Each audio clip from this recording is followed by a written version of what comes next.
আসসালামু আলাইকুম। সবার কি অবস্থা? কেমন আছেন আপনারা সবাই? আশা করি সবাই অনেক ভালো আছেন। তো আরেকটি ভিডিও নিয়ে চলে আসলাম রুমানা ব্লগ এই চ্যানেল থেকে। তো সকাল সকাল ঘুম থেকে উঠেই মনটা অনেক বেশি খারাপ। আর কিছু কিছু সময় আসলে সাংসারিক কোনো অশান্তি লাগে না, এমনিতে মন খারাপ হয়ে যায়। মন খারাপের অবশ্য একটা কারণ আছে, তবে সেটা আজকে শেয়ার করতেছি না। সেটাও কিন্তু মনে মনেই খারাপ হয়েছে, মানে কাউকে বলতেও পারতেছি না বা কাউকে বলতে ইচ্ছা করতেছে না। আর ঘুম থেকে উঠেই দেখি যে ছেলের বাবা চলে গেছে রুটি টুটি বানিয়ে খেয়ে আমাদের জন্য নাস্তা রেডি করে চলে গেছে। আর কারোর সাথে কথা বলার কোনো লোক পেলাম না, বড় ছেলেও হচ্ছে স্কুলে চলে গেছে, আর ছোট ছেলে আর আমি ঘুমেছিলাম। তো যাই হোক, ঘুম থেকে উঠে মুড একদম অফ, ভাল লাগতেছিল না, অকারণেই অনেক খারাপ লাগতেছিল, মনে মনে কষ্ট হচ্ছিল আর কি। যাই হোক, আমার মতো কার কার এরকম কারণে অকারণে মন অনেক সময় খারাপ হয়ে যায় অবশ্যই কমেন্ট করে জানাবেন। আর এদিকে হচ্ছে ফ্রিজ থেকে মাছ বের করে ভিজিয়ে রেখে গেছে, তারপরে পেঁয়াজ কেটে রেখে গেছে। এখন আজকে শুধু হচ্ছে পেঁয়াজ ভুনা, মানে মাছ দিয়ে পেঁয়াজ ভুনা করব। সবজি যেহেতু মানে আনতে মনে নাই, আমিও সকালবেলা উঠতে পারি নাই, বলতে পারি নাই, এর জন্য আর কিছু করার নাই। তো সকাল সকাল হচ্ছে আমি বলছি যে ডিম ভাজি করে রেখে যায়, সেগুলো খাইতে ভালো লাগে না, তাই বলছি যে তুমি ডিম ভাজি করে রেখে যেও না, আমরা ডিম ভাজি করেই খাবো, শুধু রুটিটা রেখে যেও। আর এর জন্য আমার জন্য আর ছোটো ছেলের জন্য হচ্ছে ডিম ভাজি করে নিতেছি। আর এই ডিম ভাজি দিয়ে একটা একটা রুটি খাবো। আর ছেলে একটা খাবে, আমি একটা খাবো। রুটি খেতে আমার একদম ভালো লাগে না, মানে ভাত না খেলে মনে হয় যে আমি কিছু খাইনি, এরকম মনে হয়। তো আপনাদের কার কার কাছে রুটি খেতে ভালো লাগে আর ভাত খেতে ভালো লাগে কমেন্ট করে জানিয়ে যায়েন।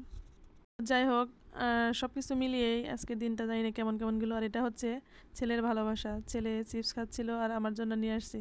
এই ছোটো ছোটো ভালোবাসাগুলো আমি খুব ফিল করি, সেটা যে কারো পক্ষে থেকে আসুক। আর এদিকে হচ্ছে আমি ভাত বসিয়ে দিছি। আর এই পাতিলের ভাত কিন্তু আমরা 3 বেলা খাবো, মানে সবাই।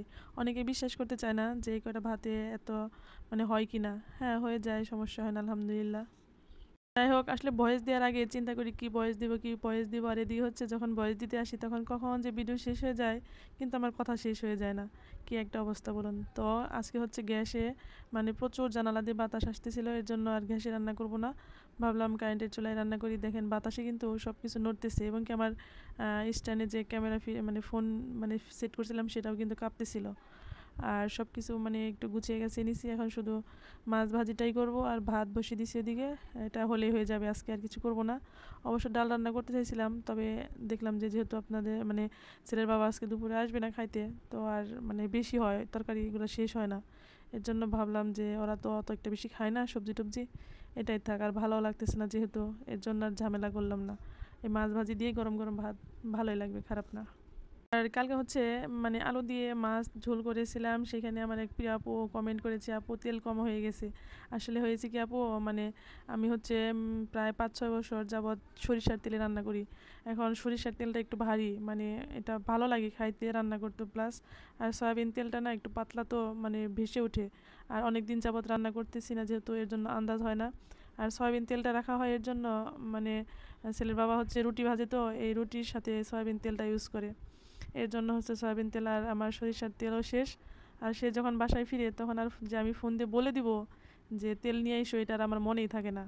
অবশ্য বেশিরভাগ বাজার ঘাট কিন্তু সে নিজে থেকে নিয়ে আসে, যেমন পেঁয়াজ টিয়াজ মানে আনার কথা আমার বলতে মনে থাকে না। সে যখন দেখে যে পেঁয়াজ কমে গেছে বা এরকম দেখে, তখন নিজে থেকেই নিয়ে আসে। আর তারও নাকি মানে বেশি রাতে আসে, তো এর জন্য আর ওই দোকান টোকান খোলা পায় না। আমরা যেখান থেকে সরিষার তেলটা নেই সেটা একটা মানে ইয়ে কী বলো ওটারে, যাই হোক অরিজিনাল যেখানে ভাঙানো হয়, কি জানি একটা ভুলে গেছি, এখন মাথায় কাজ করতেছে না। তো যাই হোক, আজকে আপনাদের সাথে কিছু কথা শেয়ার করব, আশা করি আমার সম্পূর্ণ ভিডিওর সাথেই থাকবেন। আর যদি আপনি আমার চ্যানেল আজকে নতুন হয়ে থাকেন তাহলে অবশ্যই আমার চ্যানেলটা সাবস্ক্রাইব করে দিবেন। আর যারা এ পর্যন্ত চলে এসেছেন, লাইক দেওয়ার কথা ভুলে গেছেন, ছোট্ট একটা লাইক দিবেন। তো সাথে থাকুন, আর আপনাদের সাথে কী কী শেয়ার করি অবশ্যই মনোযোগ সহকারে কথাগুলো শুনবেন আশা করি।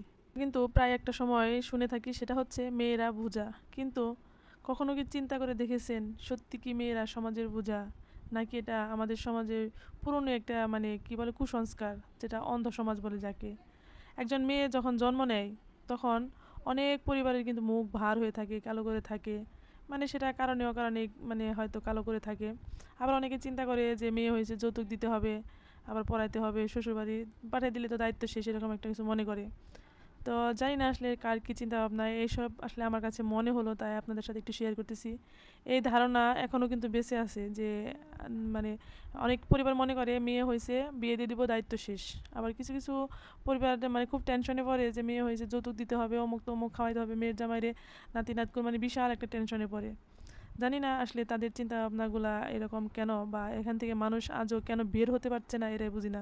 কিন্তু আজকালকার মেয়েরা কি আসলে পিছিয়ে আছে? আমার তো মনে হয় না। আজকালকার মেয়েরা দেখি ডাক্তার, ইঞ্জিনিয়ার, শিক্ষক, পুলিশ, পাইলট, বিজ্ঞানী, মানে এক কথায় দেশের নেতৃত্ব তো মানে দিতেছে যে মেয়েরা।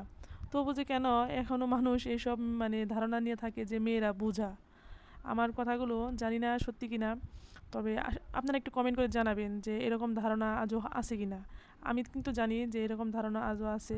আমাদের সমাজে কিন্তু এখন অহরহ মানুষের চিন্তাধারা মানে চিন্তাধারা যে মেয়েরা হচ্ছে বোঝা, এটা মনে করে। অনেকে প্রকাশ করে, অনেকে প্রকাশ করে না। তবে হ্যাঁ, কিছু কিছু বাবা মা আছে, মেয়ে হোক ছেলে হোক, তারা কিন্তু যথেষ্ট চেষ্টা করে একটা সন্তানকে পরিপূর্ণ শিক্ষায় শিক্ষিত করে সমাজে গড়ে তোলার জন্য।